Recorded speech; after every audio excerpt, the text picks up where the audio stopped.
This is Scams and Cons News with Jim Grinstead. A woman lost more than $300,000 in a computer customer service scam, and Google is trying to make life more difficult for scammers. But we begin with the story of con artists who preyed on the elderly with home remodeling scams. One was brazen enough to outright tell the homeowner what needed to be done and started the work. A pair of brothers roamed the Northwest scamming elderly folks out of millions of dollars with promises of home remodeling. It started as a knock at the door. He didn't ask, he just told me what I needed doing. Two men telling the victim, David, his roof had a hole in it and his foundation needed repair. Did they pressure you into doing a lot of this stuff? It was all pressure. David asked us not to show his face as he recounted the pushy tactics of brothers Patrick and Matthew McDonough. I just am surprised at myself how easy it was for them to talk me into it. For weeks, the McDonoughs kept asking David for money. The excuse for the money was because they needed to get the materials. But instead, prosecutors say the men were cashing the checks and pocketing the money. The scheme went on for weeks until David's daughter found out. He goes, yeah, last check of $19,000 and the whole total amount of around $450,000. And I lost it. I mean, I had to put my phone on mute so he wouldn't hear me crying. And went to my husband and I was like, God's been completely taken advantage of. This is not right. Police and the FBI got involved. They clawed back around half the money that David paid and charged the McDonoughs in federal court. No telling how many people that they would have victimized had they not been caught. There were a lot of red flags once he actually shared the story. He just had the roof redone 2 years ago. The feds connected the McDonough brothers to at least 4 victims in Washington and Oregon with similar stories about pushy tactics and demands for money. Pretty much started doing stuff before I, gave permission, really. Phone records show the men called David constantly, always with a story about needing more. It can happen to anyone. There's now a sign on David's door with a warning, saying the last solicitors who came here ended up in federal prison. In some states, if you're scammed, you're also screwed, because banks cannot pause a transfer if they suspect a crime is being committed. 93-year-old Loris Sinani is an FBI statistic. He's one of 100,000 victims over 60 who are financially scammed every year. Long story short, a con artist convinced Loris that he accidentally deposited $100,000 into his bank account. The scheme targets the elderly, and it works. The scammer convinced him to make a series of cash withdrawals totaling $109,000 and ship it to a FedEx address in New York. How do you feel about all of this? I don't want to use any profanities, but I was very unhappy that I was stupid enough to continue until I paid back the $100,000. It sounds extreme, but Deborah Stokes, the executive director of Georgia's Council on Aging, says elder exploitation happens way too much. When you look at what happened here, does it make your jaw drop? No, it makes me very sad. But there are hundreds of cases like that across the county. It's crazy how much seniors lose. $3.4 billion in 2023, and that's only what victims reported to the FBI. According to the Georgia Bankers Association, banks are required to train employees how to identify and prevent financial scams. But what about a law? In 2023, Georgia lawmakers passed the SPEAR Act. It gives the Georgia Secretary of State's office the ability to delay suspicious transactions for up to 25 days. We know it's helping. Gabe Sterling, the Secretary of State's COO, says it's been used more than 550 times since May 2023. The industry came to us and said, we need to have a structure in place to do this reporting because we can see it, but if our client is telling us to do it, we kind of have to. This is great. It's the kind of law meant to protect people like Loris, except in this situation, it does not.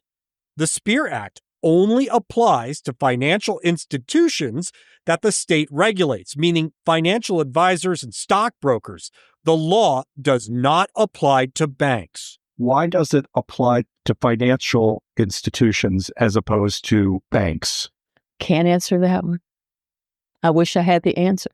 Here's the answer in a nutshell. It doesn't apply to banks because they are regulated by the federal government.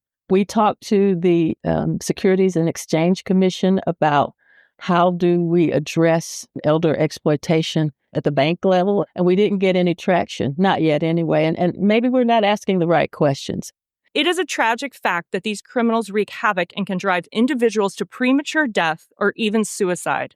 In September, the U.S. Senate and Banking Finance Committee listened to senior advocates share horror stories. It happened around the same time Congress proposed the Protecting Consumers from Payment Scams Act. But banking trade groups already opposed the bill because it puts liability on the banks. Do you feel like your bank should have done something?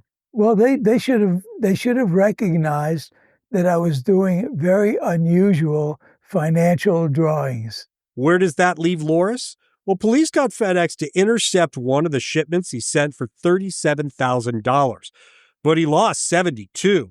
The family lawyer told the bank to give it back, but that is a matter for the court. Family lawyer brought up another Georgia law that does require banks to call the police and the state's Division of Aging Services if they suspect a scam. But United Community Loris's bank said it did not have reasonable cause to believe that he was being exploited. In a recent scam targeting Yavapai County, Arizona residents, scammers managed to steal approximately $100,000 over a single weekend. The Yavapai County Sheriff's Office reported that at least 4 citizens fell victim to this sophisticated banking scam between January 25th and 26th of this year. The scammers, posing as bank security officers, contacted victims claiming their accounts had been compromised. They convinced the victims to withdraw their money and transfer it to a supposedly new secure account which was actually controlled by the scammers. The average loss was $25,000 per victim, and victims' ages were between the 40s and the 70s. The scammers preferred a cash handover, but were also happy to accept Bitcoin transfers and new bank card accounts. In one case, a victim handed over cash to a scammer who came directly to their home. Another potential victim was saved by an alert bank teller who recognized the scam. This is Scams and Cons News.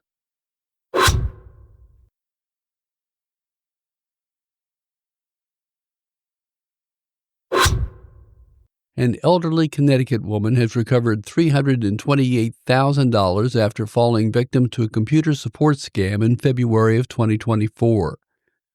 The scammers, posing as Microsoft customer support, tricked the woman into transferring approximately $550,000 in 2 wire transfers. Thanks to the swift action by the victim and her family, one transfer of $221,000 was reversed by the bank within 2 days. Homeland Security investigations traced and seized the remaining funds. The U.S. Attorney's Office filed a civil asset forfeiture action to secure the money and worked with the Department of Justice's Money Laundering and Asset Recovery section to return it. On February 4th, the office initiated the return of $328,573 to the victim. Acting U.S. Attorney Mark Silverman emphasized the importance of using all available tools to mitigate financial losses from scams and praised the victim for reporting the crime quickly. HSI Special Agent Michael Kroll highlighted that such prompt action reporting is rare, but crucial for recovering funds in cybercrime cases. Authorities urge anyone targeted by similar scams to immediately contact their bank, law enforcement, and file a report with the Internet Crime Complaint Center. Most of us are good, and if we're asked for help, we're inclined to do so. Goldie Murray responded with kindness, and within moments, he lost nearly $6,000. These 3 guys were just standing there like, hey, we're looking for donations. Our 5-year-old brother got shot and killed in a gun violence accident in the car this last weekend. We're just trying to bury him. He says they grabbed the card, tapped it to their phone to make what he thought was a $20 donation. Was probably like 20 feet away from them walking back home when my phone went off and Discover was trying to call me. It was like fraud alert, 2 different lines of $3,000, so like $6,000 taken out of your account. Is this fraud? I said, yes, this is fraud. So I was able to stop one of them, but for some reason the other one went through. Afraid to confront them, he called his credit card company and filed a police report. But now, a month later, he's still on the hook for $3,000. No one has reached out from the police department to confirm any of this, to follow up on any of this. Nobody from Discover has answered any more questions. When I call back and I'm like, hey, what's the status? We're still investigating. We'll call you if we need you. So this is kind of a con man scenario. Peter Tapling is a digital payments expert. He'll lay out how this type of tap and pay scheme works. But first, take a look at just how many fraud cases are being reported to Chicago police. In the last 12 months, there have been more than 5,400 police reports linked to deceptive practice or fraud. Not all tap and pay, of course, but nearly half of them involve a credit card. And arrests rarely happen. In fact, in the last year, of the 5,400 reports, just 30 have seen arrests. That's 0.5% of what's being reported to Chicago police. Finding the bad guy is difficult. It's not that people are lazy, it's just that the data points are so scattered that for any one party to pick up the mantle and say, I'm going to attack this problem, particularly when the dollar amounts are relatively small, it's just not worth it. So what do? Tapling says the tap and pay schemes are nothing new. You think you're charging one amount to your credit card, but the merchant charges another. What's new to people, perhaps, is this idea that somebody can pull up their phone and say, hey, tap to the back of my phone and we're going to accept a payment. People should treat their electronic payments mechanisms the way they would treat cash. If you would not hand $100 to this person, don't hand them your card. He says it's on you, the consumer, to verify those amounts and never just hand over your credit card. If they say, give me your card and let me scan it, say, I'm going to hold on to my card, bring the device close to me so that I can see the details of the transaction. It's horrible because they're making people that honestly ask for help, that really do need help, they're making them look bad. And then they're taking advantage of people that have empathy. Goldie continues to take up the issue with his credit card company with a $3,000 charge still not clear. He says it's been a struggle to get answers, but no matter the outcome, he's not changing his tune on Hyde Park or his neighbors. Never feel silly for being kind. Google is hardening its defenses against one of the more sophisticated attacks it's seen. AI narrator Chris explains. A sophisticated phone scam targeting Google users has raised alarms after nearly compromising a tech-savvy business founder. Hack Club founder Zach Latter reports receiving a call from what appeared to be Google's official support number, with scammers posing as Google Workspace team members. The scammers claimed to detect suspicious login activity and requested a password reset. What made this attack particularly convincing was their ability to send emails from legitimate Google domains and their knowledge of two-factor authentication processes. The scammers exploited a vulnerability in Google's Workspace system, creating accounts using Google's g.co subdomain without verification. Google has since suspended the account responsible and says this isn't yet a widespread issue. Security experts warn that Google never initiates calls about password resets or account issues. This incident follows similar sophisticated attacks targeting both Google and Apple users, highlighting the growing need for stronger security measures like passkeys. A couple went on a violent crime spree that might have lasted longer had they not taken time out to get married. They are in custody now on charges that they spent a year allegedly committed crimes across 2 counties. A federal grand jury came back with a 12-count indictment charging the crew of 3 and connecting them to at least a dozen armed robberies at smoke shops, donut shops, and convenience stores in Los Angeles County. They say it was 23-year-old Ronnie Tucker's job to collect the cash, while he and 36-year-old Antonio Lamar Bland of North Hollywood robbed store employees, pointing guns and wearing hoodies and masks. They say in most of the robberies, Bland's new wife, Abigail Lucky, was the getaway driver in her white Chevy Cruze. After robbing 5 stores in Tustin, North Hollywood, Burbank, Torrance, and Van Nuys, prosecutors say Bland and Lucky took a road trip to Las Vegas, where the couple got married. Just 2 days later, they say the newlyweds were back with Tucker in Southern California, where in 3 hours they robbed 3 stores in Burbank, Torrance, and Long Beach. The crew's luck ran out on Valentine's Day last year when prosecutors say they attempted to rob a donut shop in Downey. The federal complaint describes how a store employee grabbed his own weapon and fired off at least 1 shot at the robbers. They took off, but investigators had been surveilling them. They were arrested later that night. All 3 are in federal custody. They've got a trial date for May 6th. If convicted, they face 20 years in federal prison. Yeah, I know it's not a scam story, but really was just too good to pass up. In Georgia and many other states, you can look up where an inmate is housed. Scammers are using that information to impersonate bond companies and offer to bond the inmates into the family's care. They may also pretend to be from the sheriff's office or some other agency or court.